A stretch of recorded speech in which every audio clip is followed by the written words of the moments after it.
আমি চেয়ে থাকি সবুজ মিনারে ও গো নবীজি ধন্য করো তোমার দিদারে ধন্য করো তোমার দিদারে ও গো নবীজি আমি চেয়ে থাকি সবুজ মিনারে الصلاة والسلام عليك يا رسول الله الصلاة والسلام عليك يا حبيب الله الصلاة والسلام عليك يا شفيع المذنبين الصلاة والسلام عليك يا رحمة للعالمين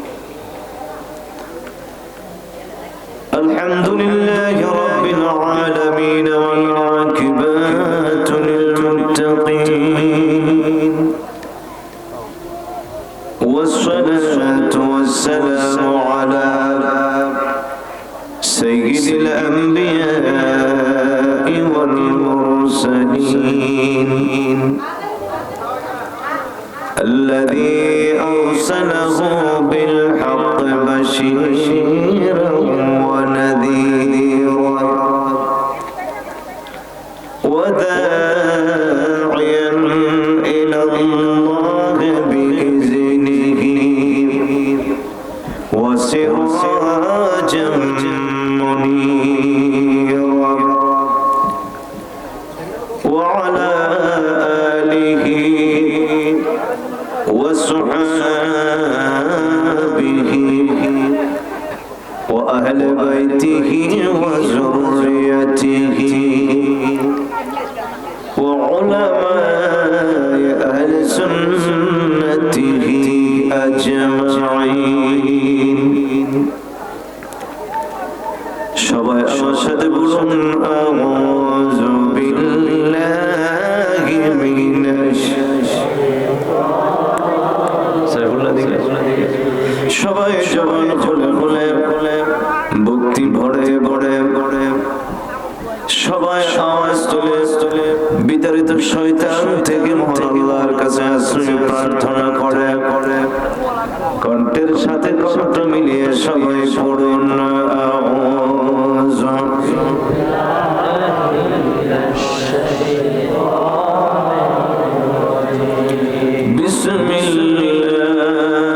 বিসমিল্লাহির রহমানির রহিম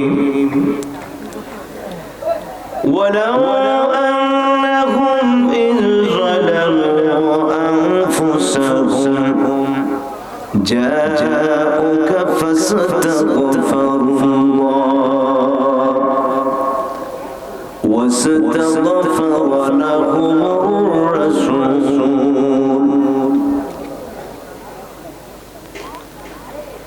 لوجدوا الله توابا رحيما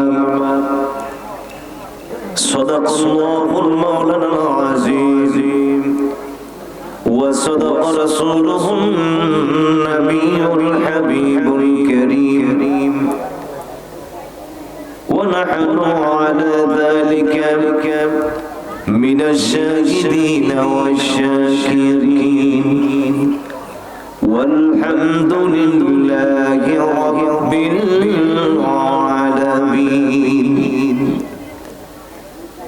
إن الله وملائكته يصلون على يا أيها الذين آمنوا صلوا عليه وسلموا تسليما اللهم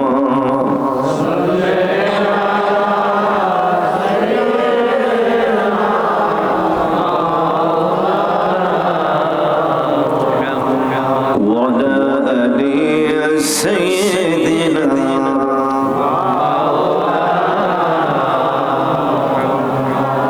সবাই জবান খুলে খুলে ভক্তি ভরে ভরে আল্লাহর হাবিবের উপর দরুদ শরীফ পড়ুন।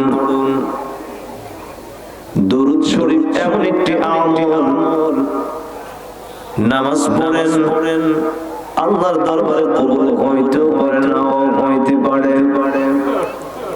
হজ করেছেন আল্লাহর দরবারে কবুল হইতে পারে না হইতে পারে। কুরবানি দিয়েছেন আল্লাহর দরবারে কবুল হইতে পারে না হইতে পারে। দান সাদকা করেছেন আল্লাহর দরবারে কবুল হইতে পারে না হইতে পারে। আমার নবী বলেন উম্মত রে তোর জবান থেকে যখন আমি নবীর উপর দরুদ পড়বে তোর জবান থেকে বাহির হইতে দেরি হবে, আমার আল্লাহর দরবারে কবুল হইতে দেরি হবে না।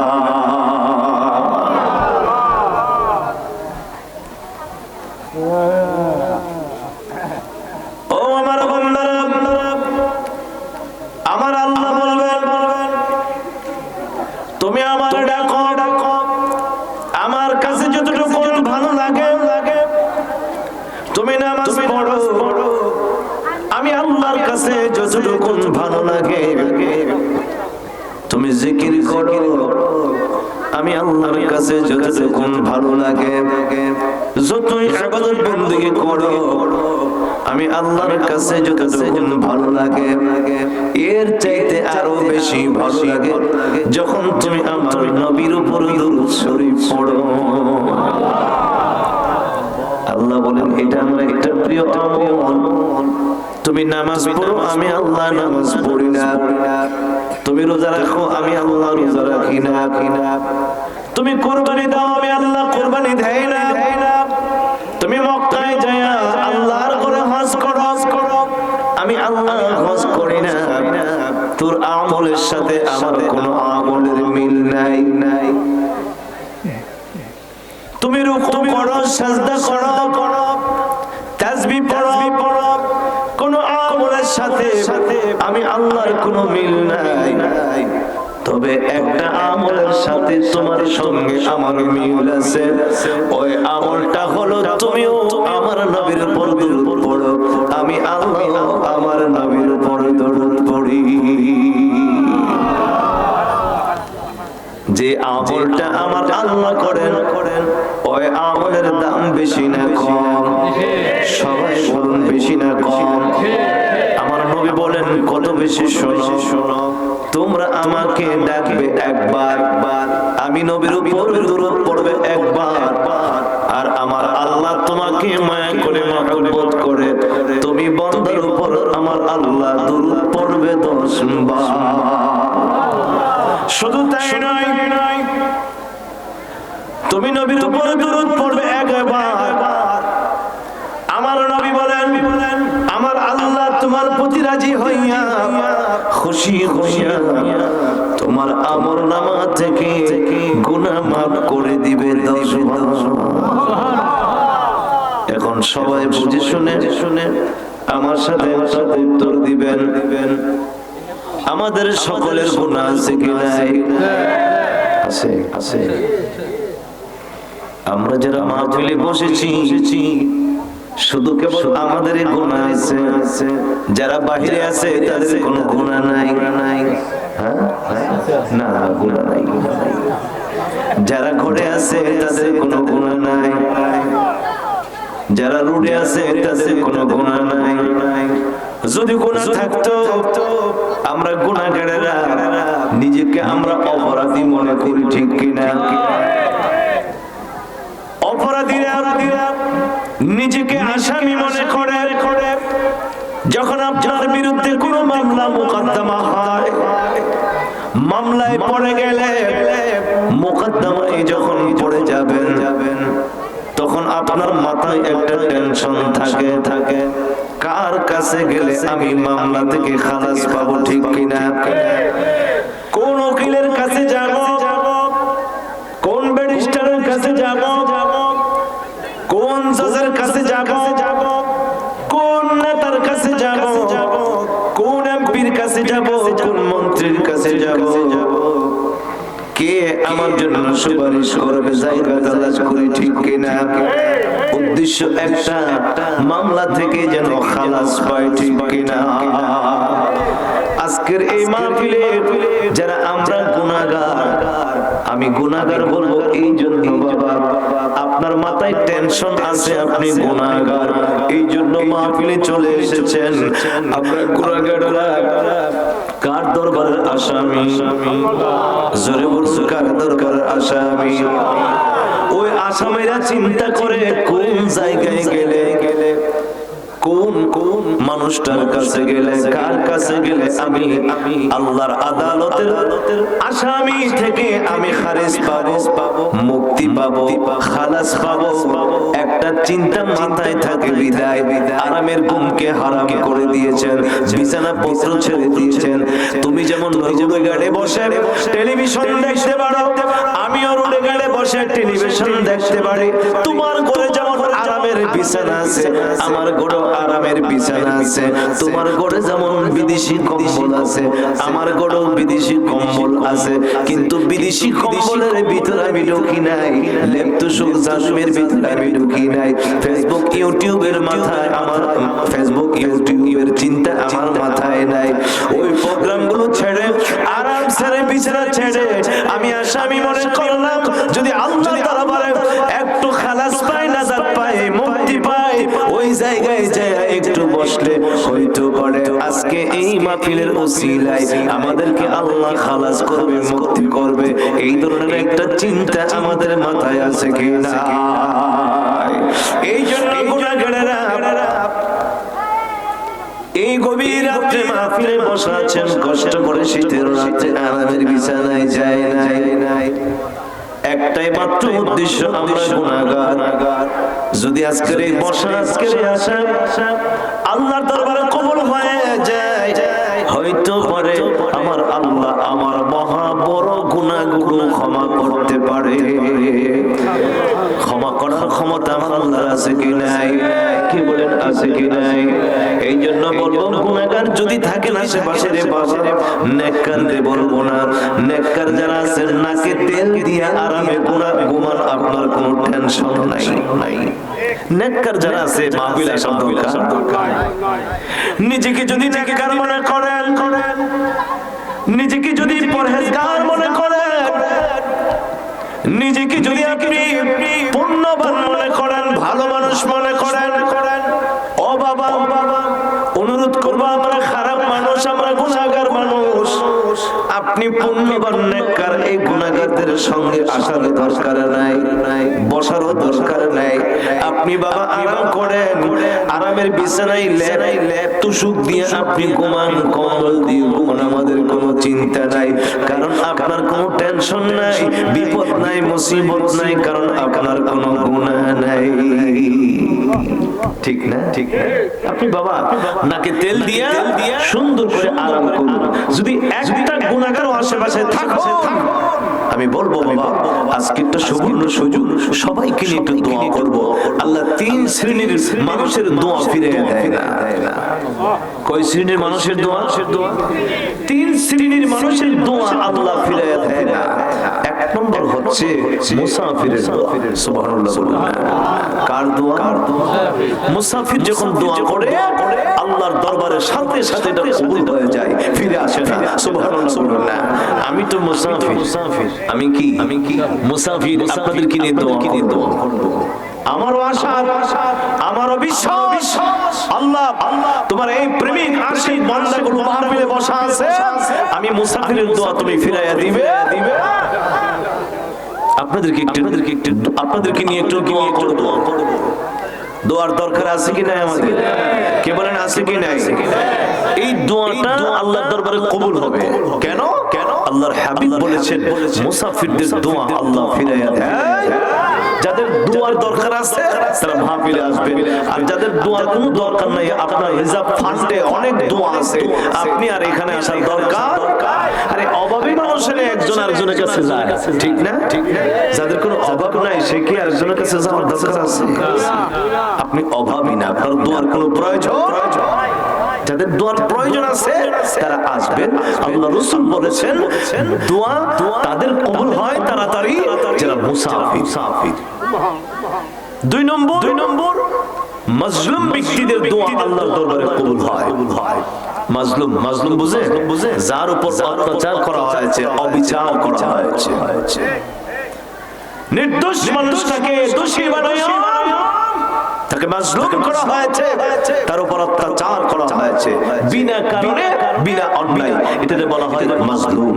এই ব্যক্তিটা যখন আল্লাহর দরবারে হাত তুলে, নবীজির একখানা হাদিস শরীফ আছে, এই মাজলুম ব্যক্তি যখন আল্লাহর কাছে হাত তুলে, ওই ব্যক্তি আর আমার আল্লাহর মাঝে কোনো পর্দা থাকে না, সাথে সাথে আল্লাহর দরবারে কবুল হয়ে যায়।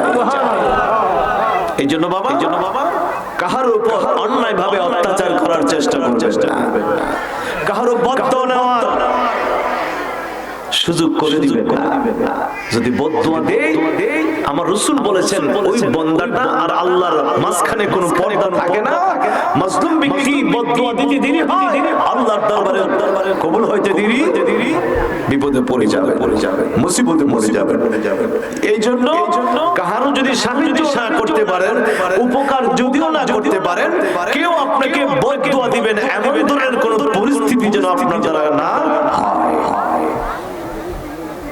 তিন নম্বর যাদের দোয়া আল্লাহর দরবারে কবুল হয়, কোন মা আর বাবা যদি তার সন্তানের জন্য হাত তুলে দোয়া করে, দোয়া করতে দেরি হয়, আল্লাহর দরবারে কবুল হইতে দেরি নাই। সুবহানাল্লাহ।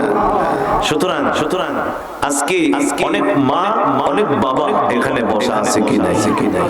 মাও আছে আবার বাবাও আছে।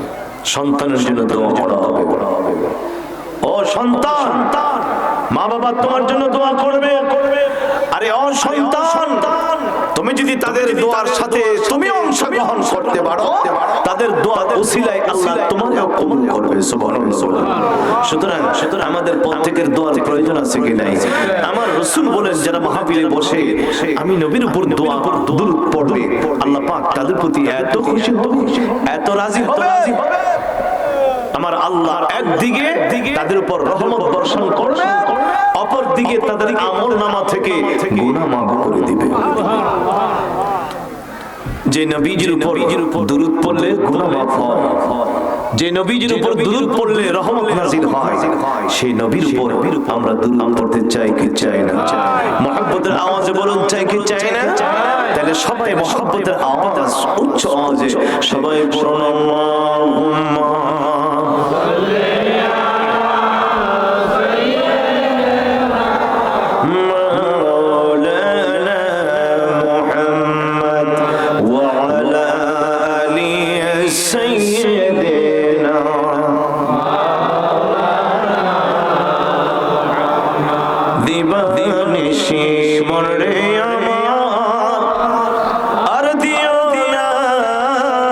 যন্ত্রণা ধনে যদি হইতাম ধনী, যাইতাম সোনার মদিনা। আল্লাহুম্মা সাল্লি মাওলানা মুহাম্মদ ওয়া আলা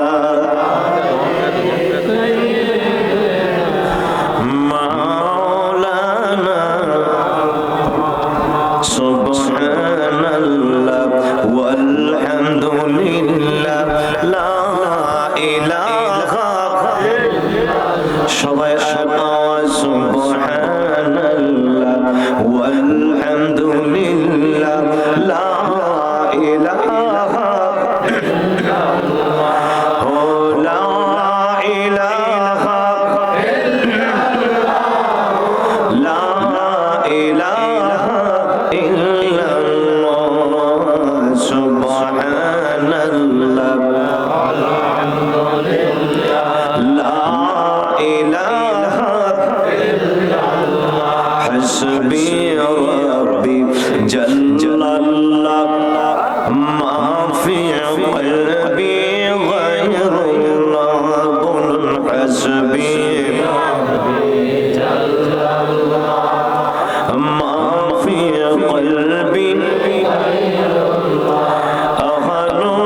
সাল্লাল্লাহু লা ইলাহা ইল্লাল্লাহ সুবহানাল্লাহ ওয়ালহামদুলিল্লাহ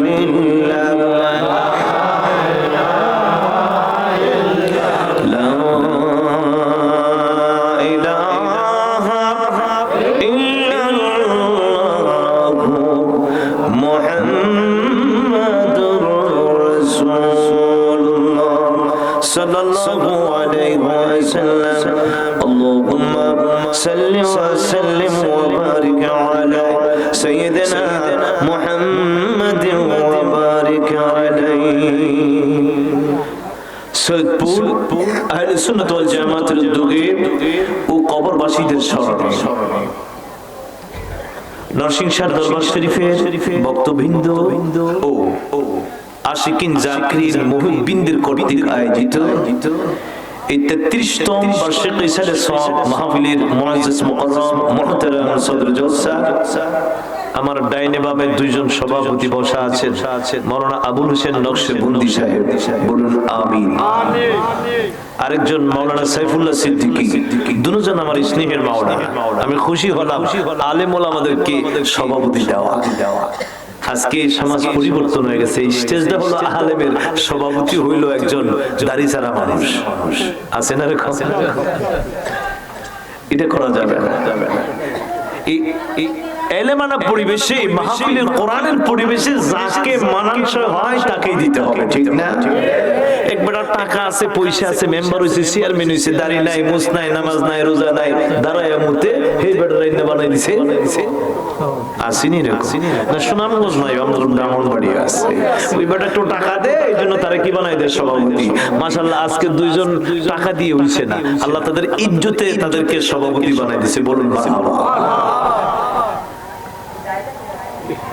আল্লাহ তাবারক ওয়া তাআলা আজকের মাহফিলে যারা আলোচনা করেছেন সকলকে যেন কবুল করে বলুন আমিন যারা উপস্থিত হয়েছেন বিশেষ করে মুরব্বিনে আযম আমার যুবক ভাইরা কৃষক শ্রমিক মেহনতি ভাইরা পর্দানিশীন আবুল সরলা মা বোনেরা আল্লাহ তাবারক ওয়া তাআলা যারা আসছেন বসছেন সবাইকে যেন বান্দা হিসাবে আল্লাহ পাক কবুল করে বলুন আমিন সকলের হায়াতে যেন বরকত দান করে বলুন আমিন আমি আমার আলোচনার শুরুতে আপনাদের সবাইকে শুভেচ্ছা জ্ঞাপন করে এই কনকনে শীতের রাত্রে আপনাদেরকে নিয়ে মহান আল্লাহর শুকর আদায় করে আমরা সবাই বলি আলহামদুলিল্লাহ আর একটু মহব্বতে বলি আলহামদুলিল্লাহ মাহফিলে আসাতে বসাতে আমরা কি খুশি না বেজার কে বলেন খুশি না বেজার কে কে বেজার একটু হাত তুলেন তো দেখি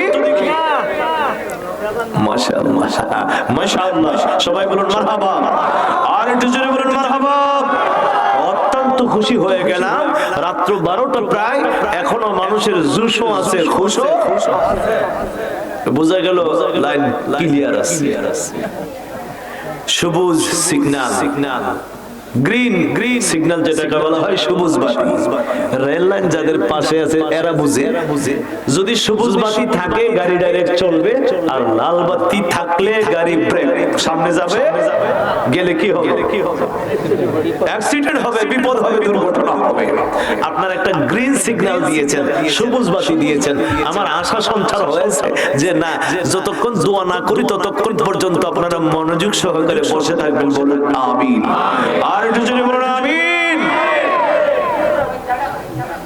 আমি আরেকটা অনুরোধ করব আশেপাশে যারা কথা বলেন অথবা রুডি গাড়ে আছেন আসুন না একটু বসে পড়ুন আমরা সবাই মিলেমিশে মায়ের জন্য বাবার জন্য দোয়া করি সাইড টক কথাবার্তা একেবারে বন্ধ মাশাআল্লাহ যথেষ্ট মানুষ উপস্থিত হয়েছে বলুন আলহামদুলিল্লাহ আরো যারা বাইরে আছেন আমি অনুরোধ করব আর বাইরে নয় আর দোকানপাটে নয় বাড়ি থেকে আসছেন মাহফিলে যাবেন ঠিক না মা বাবা কত আশা করছে ছেলেটা মাহফিলে যাচ্ছে আহারি আমাদের জন্য দোয়া করবে আর তুমি এই দোকানে ঘুইরা আর ফাঁক ফুকুরে বইসা ইউটিউব ফেসবুক টিপা সময় কাটায় যায় এমন এখন বুঝাইতেছো মাহফিল থেকে আইছিলে সওয়াবের লাগিয়া এখন কি সওয়াব হবে না গুনাহ হবে আরে সওয়াব তো দূরের কথা গুনাহ আরো তোমার লাগিয়া যাবে গুনাহ তো মাফ হবে না বরং সারা লাইগা যাবে এইজন্য বলবো যুবক গুনাহ কামাই করো না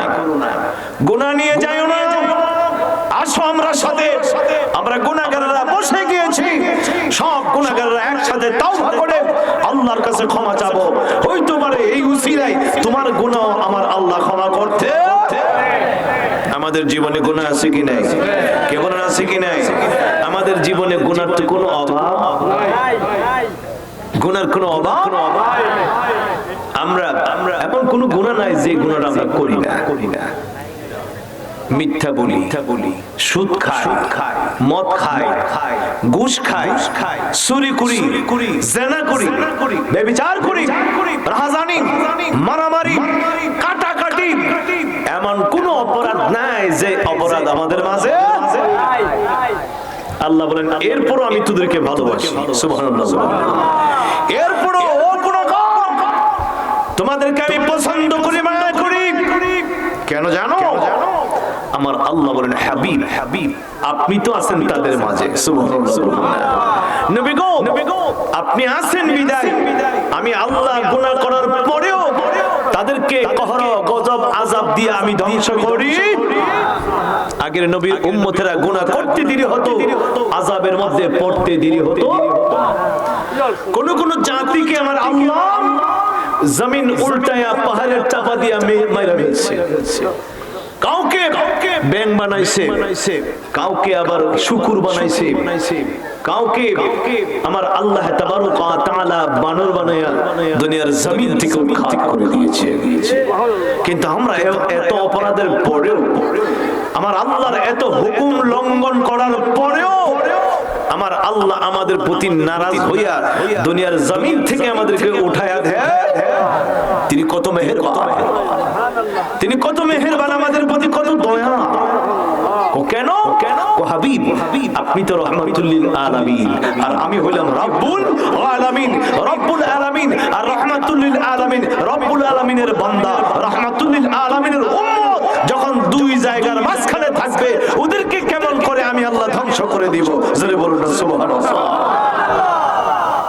আল্লাহ বলে দিলেন হাবিব, গুনাহ করবে, অন্যায় করবে, অপরাধ করবে, কারণ শয়তান তো ওদের পিছনে লাগা রয়েছে। শয়তান আল্লাহর কাছ থেকে একটা অথরিটি, একটা পাওয়ার নিয়ে আসলো। যখন আল্লাহ বিতাড়িত করলো, বঞ্চিত করলো, তখন শয়তান আল্লাহর কাছে বলছিল, আল্লাহ তুমি যখন আমার জান্নাত থেকে বাহির করে দিয়েছো, লানতের টুকরা যখন আমার গলায় ঝুলাইয়া দিয়েছো, আমারে যখন অপরাধী সাব্যস্তই করে ফেলেছো, আর আমি তো ফিরে যাব না। তবে হ্যাঁ, তোমার কাছে একটা আবদার করব, তুমি কি রক্ষা করবে? কি করবে? আল্লাহ আমার একটা এমন পাওয়ার দাও, এমন ক্ষমতা দাও, তোমার বান্দা কিভাবে ইবাদত করে আমি দেখে ছাড়ব। রব্বুল আলামিন, আমি শয়তান, আমি বিতাড়িত, আমি মারদুদ, আমি মাহরুম, তোমার রহমত থেকে বঞ্চিত হয়ে গেলাম। তবে একটা আবদার তোমার কাছে করি। আল্লাহ বলেন কি আবদার করবে? কর। রব্বুল আলামিন আবদারটা হলো আমাকে এমন একটা পাওয়ার দিবা, এমন একটা ক্ষমতা দিবা, তোমার বান্দা রন্ধে রন্ধে ঢুকে যেন আমি শয়তান তোমার বান্দাকে পথভ্রষ্ট করতে পারি, তোমার ইবাদত করতে যেন না পারে, তোমার বন্দেগী যেন করতে না পারে, তোমারে যেন ডাকতে না পারে, তোমার কাজ যেন করতে না পারে। আমাকে একটা ক্ষমতা দাও, আমি তোমার বান্দা রন্ধে রন্ধে ঢুকে যাব। আল্লাহ বলেন এটাই চাইছো? শয়তানের কাছে তো এটাই বড়, এটা আমার দালাইলে আমার পাওয়ারের কোনো অভাব, এটাই আমার জন্য যথেষ্ট। আল্লাহ বলে যা তোরে দিয়ে দিলাম। সুবহানাল্লাহ বলুন না। শয়তান খুশি না বেজার? কি বলেন? শয়তান খুশি না বেজার? কত বড় খুশি, এত বড় পাওয়ার আল্লাহ পাক আমাকে দিয়ে ফেলছে। এখন তো আর আমার লগে লাগবে না কেউ, কারণ আমি যাকে ইচ্ছা তারে পথভ্রষ্ট করবো। যেরকম নাউজুবিল্লাহ। আর করতেও তো আছে, বইয়ে রয়েছেন না এখানে? শয়তান কি অপশন আছে? অপশন নাই। শয়তান কিন্তু এই বসার মধ্যে ঢুকতেছে, দুই কিসের কইতেছে আর কত কত রাত দিবার আওয়াজে হুজুরে মনোযোগ দিব, মনোযোগ দিলে কত পাগল হয়ে গেছে, ঘুমাইলেই তো চলে, সকালবেলা আবার কাজে যাই তুইব না, গিয়ে আবার রুজি করতে হইব না, বইয়ে রয়েছিস করে বোকা। এই কথাটা কে কইব? এটা কে কইব? শয়তান। শয়তান আর যারা আল্লাহ ওয়ালা, যারা মুমিন বান্দা যখন এই ধরনের দুঃখায় পড়ে যাবে আর তারা যখন খালিস ভাবে একটা সত্য ইখলাসের সহিত নিয়ত করবে, শয়তান বলবে আহা হায়রে জুতার বাড়ি খাই আসলাম, একটা মানুষকে ওদি বাড়িতে নিতে পারলাম। আপনারা কি মনে হয় বন্ধু থাকবে না চলে যাবে? কোয়ালান শয়তানের ফেসে যেন আমি যেন মনে না করি শয়তানে উঠাই নিয়েছে, গেলে যান গা, অসুবিধা নাই। শয়তান বলবে নিয়ত করে ফেলেছে, নরসিংসারের হুজুর কেবলার সামনে তারা প্রতিজ্ঞা করে ফেলেছে, মনোজাত না দেওয়া পর্যন্ত যাবে না। শয়তান বলবে সেই জায়গায় আমি ফেল হয়ে গেলাম, আমি আর পারবো না। শয়তানের ক্ষমতা বেশি না ইমানদারের ক্ষমতা? যেরকম না কার ক্ষমতা? ইমানদারের ক্ষমতা। শয়তানের হাজারো কুকর্ম আর ইমানদার মুমিনদের একটা ভালো কর্ম, সুবহানাল্লাহ, এটাও বুলেটের চাইতে ক্ষেপণাস্ত্রের চাইতে আরো বেশি পাওয়া। এই যে একটা নিয়ত করেছে, শয়তান বলবে আমার দুই গালে জুতার বাড়ি লেগে গেছে, এই জায়গায় আর বসে থাকতে পারবো? ভাগ দিছে শয়তান। আল্লাহ বললেন যা দিয়ে দিলাম। কি ক্ষমতা? মানুষকে সে কি করবে? পথভ্রষ্ট। আল্লাহ তাবারক ওয়া তাআলা বলেন হাবিব, শয়তানকে আমি একটা পাওয়ার দিলাম, শয়তানকে একটা ক্ষমতা দিলাম, কিন্তু আপনার উম্মতের জন্য আরেকটা দরজা আমি খুলে দিলাম। নবী গো, শয়তান বড় যত বড় শক্তিশালী হোক, শয়তান যত বড় পাওয়ারফুল হোক, যতই পথভ্রষ্ট করুক না কেন, আপনার মনে কষ্ট নেবেন না। আপনার উম্মতের জন্য মায়া করে আমি আল্লাহ একটা দরজা খুলে দিলাম, একটা রাস্তা আমি খুলে দিলাম। জিবরাইলকে ডাক দেয়া কয়, জিবরাইল আমার বন্ধুর কাছে যায় বলো, আমার বন্ধুর কাছে পড়ে দাও। সবাই পড়ুন বিসমিল্লাহ।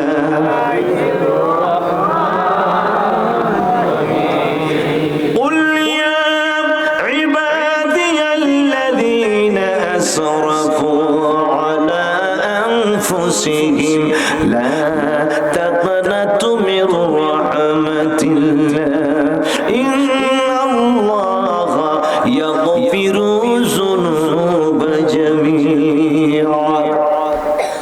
নবী গো আপনি শুনুন, নবী আপনি বলে দিন আপনার গুনাহগার উম্মতদেরকে, কুল ইয়া ইবাদিয়াল্লাযীনা আসরাফু, হে রাসূল আপনি বলুন আপনার বান্দা বান্দীগুলোকে, আপনার উম্মতদেরকে আপনি বলে দিন, আল্লাযীনা আসরাফু আলা আনফুসিহিম, যারা নিজের উপর নিজেরা জুলুম করেছে, নিজেদের উপর নিজেরা যারা অত্যাচার করে ফেলেছে, গুনার সাগরে যারা ডুবে গিয়েছে, গুনাহ করতে করতে পাহাড় পর্বত ছেড়ে গিয়েছে।